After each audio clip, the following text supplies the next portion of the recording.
currently I started my own company, but before that I was Chief Marketing Officer at HDFC Life. So I used to take care of the entire marketing, branding, responsibility along with research, digital, online, e-commerce and analytics.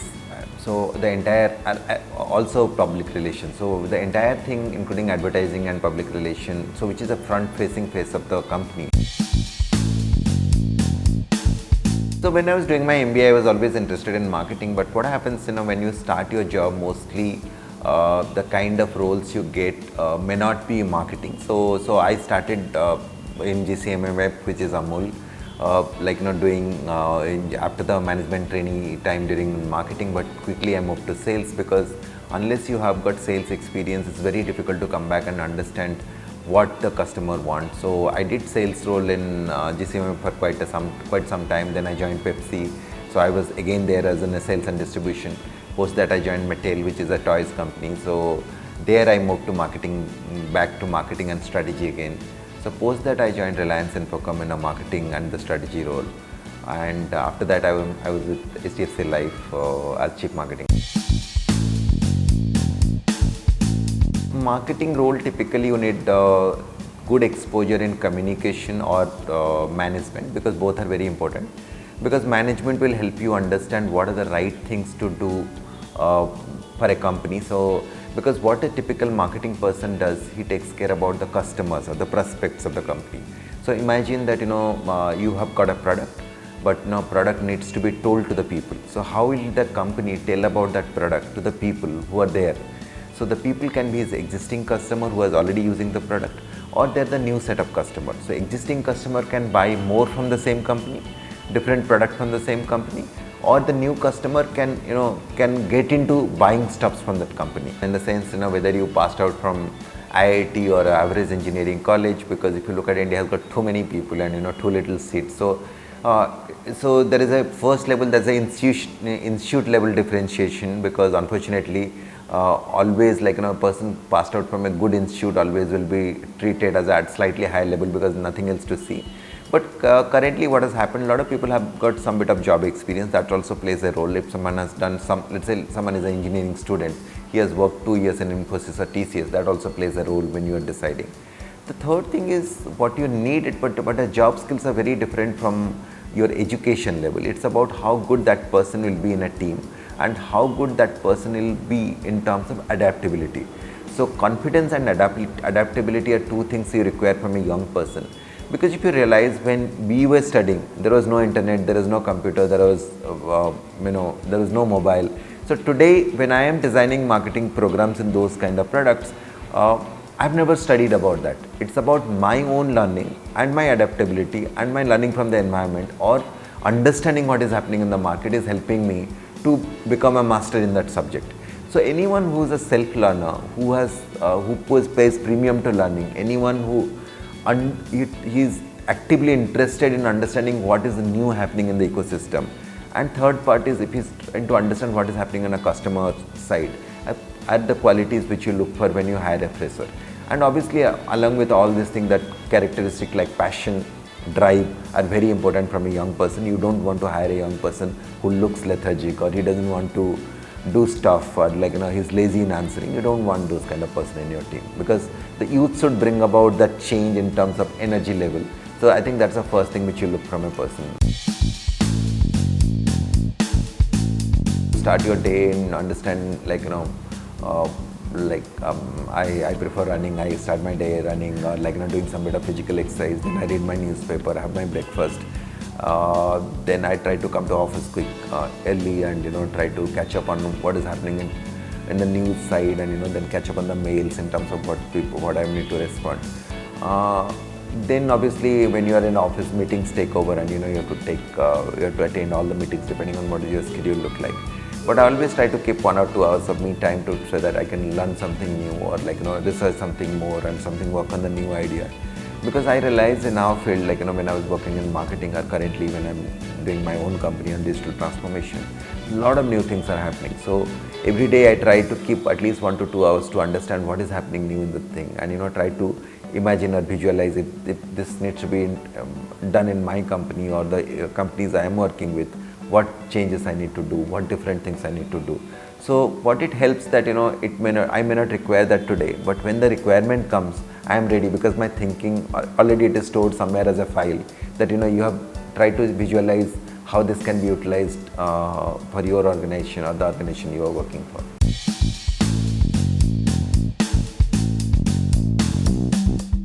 Thing is always the brief and the insight. So what is the, like, you know, when you are trying to do that, please understand what problem I would like to solve. To take a product, my product to the XYZ cities, but my brand is not popular. So I'll probably first do a communication campaign in terms of building the popularity of my brand. So my objective of that campaign is awareness and building the preference. So what is important first is you have to understand what is the objective, why you need to do this campaign. Once the objective is fixed, the other thing what you need to look at is how this campaign will create differentiation and relevance for your target customer. It's very important to understand your target customer. And then second, you know, campaign has to be based on primarily on one single core thought. What you need to communicate in that campaign. You can't say 20 things in 30 seconds or, you know, in a digital campaign kind of thing. See, for example, let's say, is there a demand currently in India for electric vehicles? So tomorrow, the company just launching electric car will not make a difference. So what will then change people's mindset towards electric car? Is that saying that reducing pollution will change the mindset, or saying that it's a cost effective will change the mindset?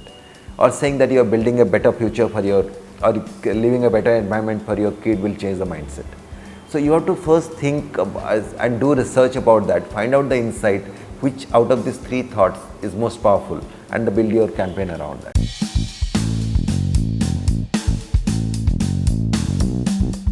I think the roadmap, what you need to see that, you know, if you're from you should always try to get a job in branding in case you're not getting. I think the best, second best way is to join in a good advertising agency, because advertising agencies really take care about the brand building for most of the companies. So you join an advertising agency, have at least 2 to 3 years experience in that agency, or, like, you know, you can move different agency in that 3-year period. Then join a company or join a brand which you like to work for. I think that's the road which you can take for, like, if you want to take branding as a career. Basic difference is the marketer understand the company aspect of the part. Advertising agency guys only got exposure to different brands, different categories. So what happens, you become this thinking process become very strong if you are an advertising agency, because you are thinking about multiple categories, multiple brands, and you understand the process very well. If you are in a marketing side or a company side, what you understand well is that, you know, what is the importance of this campaign, how much money you can spend, what is how this is going to make a difference to your business. So you understand the business extent of the marketing. So having combination of both in today's world will work out better rather than spending entire career in one side or the other side.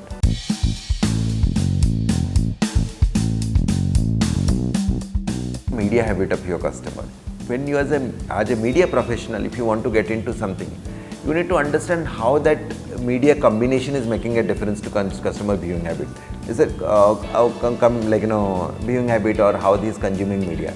So let's say you are talking about digital. You are saying social is a big part of digital. It's yes, because people are spending a lot more time in social when they are consuming digital media. But at that point of time, what you need to understand, if you send as a brand message, is he really looking forward to that message when he is in a social media? Let's say you are chatting with your friend, or you are looking at a Facebook thing. If I put a brand message, is he really seeing that brand message? Similarly, let's say someone is consuming video. Let's say today a lot of people, let's say particularly youth, they watch lot of content through video, in the sense YouTube and, you know, all those OTT channels. So what happens when you are actually again consuming content? Are you really looking forward to that kind of communication?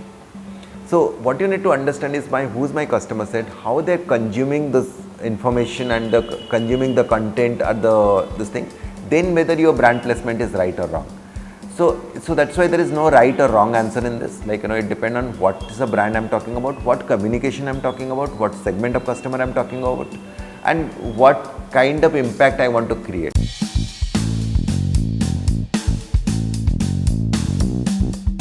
Today people are consuming media and through digital. If they move out of digital or social, See, look at social media. Some days back, MySpace was there. So today, MySpace is not there. Orkut used to be there. I may not have done that, but Orkut used to be the main social media in India. But today, Orkut is not there. So social media is constantly changing. The youth has moved to Snapchat. They are not there in Facebook anymore. So what you need to understand as a media professional is how. That's why I said two important skills is confidence and adaptability. How your adaptability and understanding of customer in terms of where they are moving. So you basically as a media planner or a media professional need to follow the customer.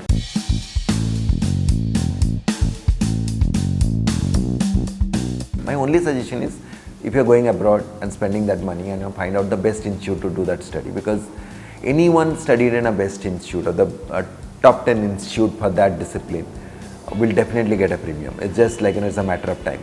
But if you're just going to 100th institution and doing that course, that may not be of any use. So that's the only filter you need to put.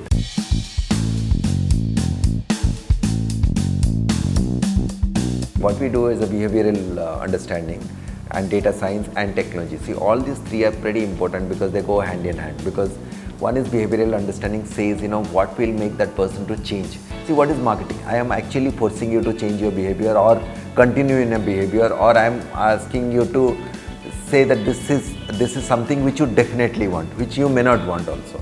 So that's why your understanding of the behavior is very, very critical. Data science helps you on understanding what has happened, what is the trend which is coming.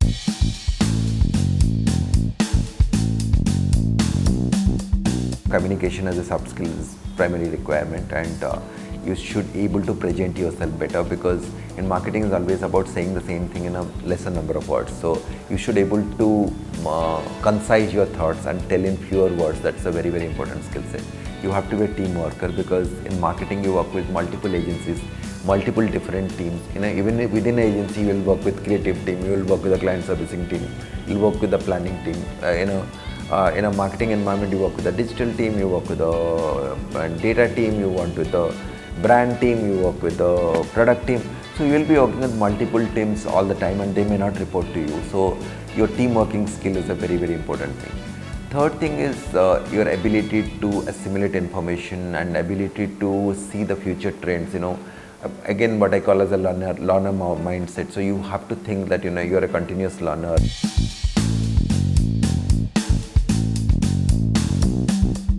I think you should be interested in media, and you should always try to follow what is the media consuming habit of people. Let's say, look at different segment, how a taxi driver is consuming media, how office goer is consuming media, how a housewife is consuming media, how a youth is consuming media, how a child is consuming media. Because if you start observing people, you'll get ideas what is the best way to do that. Because people behavior change much quicker than we think. Unless you start observing them, then you will stay with your fixed pattern, and unfortunately the customer behavior might have changed. Second is there are a lot of new media keeps on coming. I would like you to experiment with the new media, understand that new media quicker than other people, because knowledge always have a premium. And third thing is learn from your fellow colleagues and whom you think is the best, and attend more conferences, read more, search in the net, read what is new things happening. Keep yourself updated.